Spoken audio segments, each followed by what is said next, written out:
finding and discovering your own life purpose. At the end of the day, you should not do any of this because the magnitude of history. You should do this to define for yourself who you are. Everybody in here should live for some purpose bigger than themselves. And those that achieve greatness or even relevance are those that are committed to a purpose that is the statement of their life when their life is over. I can tell you the hardest job of a black preacher, and I've been a preacher mostly all my life, and the most difficult task of a black preacher is to preach the funeral of an irrelevant Negro.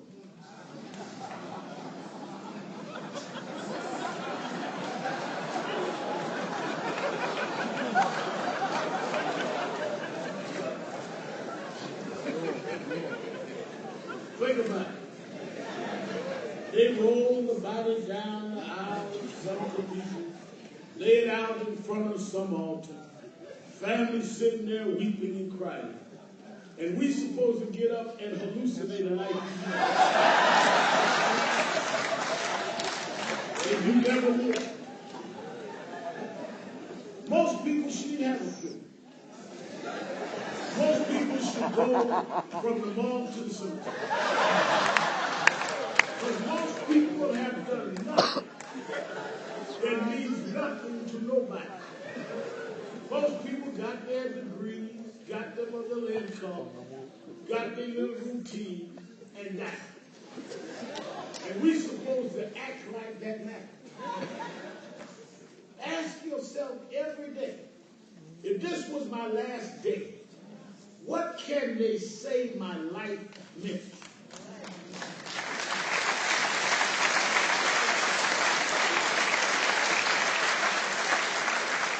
And if you are not satisfied with your own answer, I'm not talking about somebody, your own answer.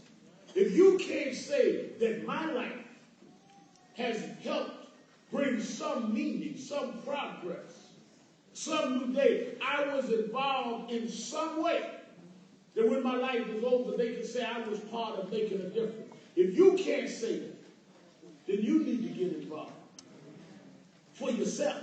Don't do it for him. Don't do it for Mandela. Do it for you. Because your day of reckoning will come and the assessment on you will go into eternity. That is why I can fight and not care what the media says. I'm not fighting for them. I am fighting because I have a certain time that's been given me on earth, and I'm going to do what I believe is right for me and what I believe, and leave that legacy for my children to say, this is what he did. They will not be able to say that I have billions of dollars. They will not be able to say I own acres of land. But they will be able to say, when it came to profiling and justice, when somebody had to stand for the Sean Bells and the Roland Adams, I was marked president.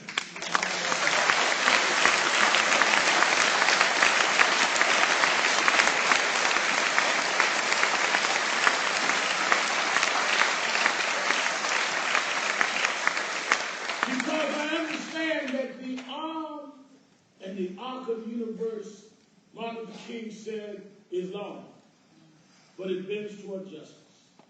Everything in history tells me, in the end, right will overtake might every time. That's why Barack Obama's win meant so much. When I was getting off the plane 3 days before his inauguration, a young white brother on the plane said to me, Reverend Al, I said, yes, sir. He said, it's going to be a great day. I said, yes. He says that it really got to me when I read in the newspapers that Mr. Obama is going to be sworn in with his hand on Abe Lincoln's Bible.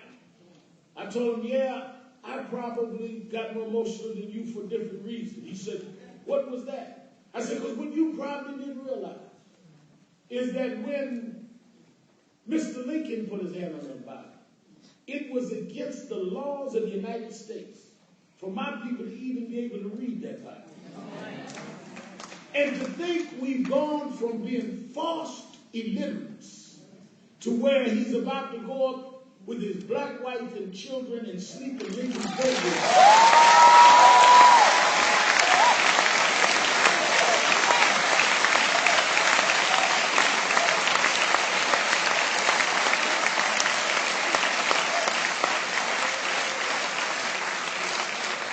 Shows you how far we've come.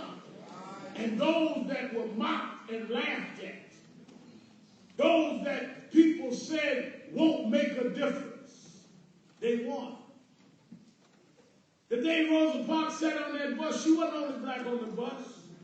There were 3 other blacks on the bus that day. They just are forgotten by history because they kept their seat. One of them was a big, muscular black that beat everybody in the pool room.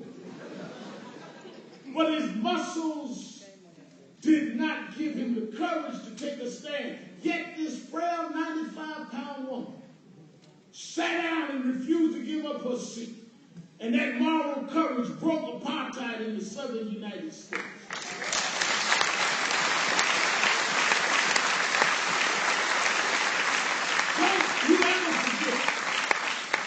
Don't ever forget the moral strength it took for grandmothers with no education, no money, to look at biting dogs in Alabama and defy death, looking at them saying, we shall overcome.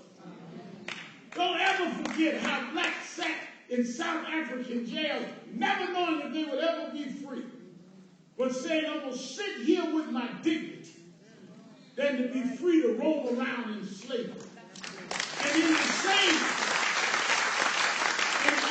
same span of time, the same year that we saw the Berlin Wall brought down in Germany, that we saw Russia disassemble and implode as a superpower. Early one Sunday morning, we saw Mandela walk out of jail with his shoulders high and his head up and walk from prisoner to president because they never gave up.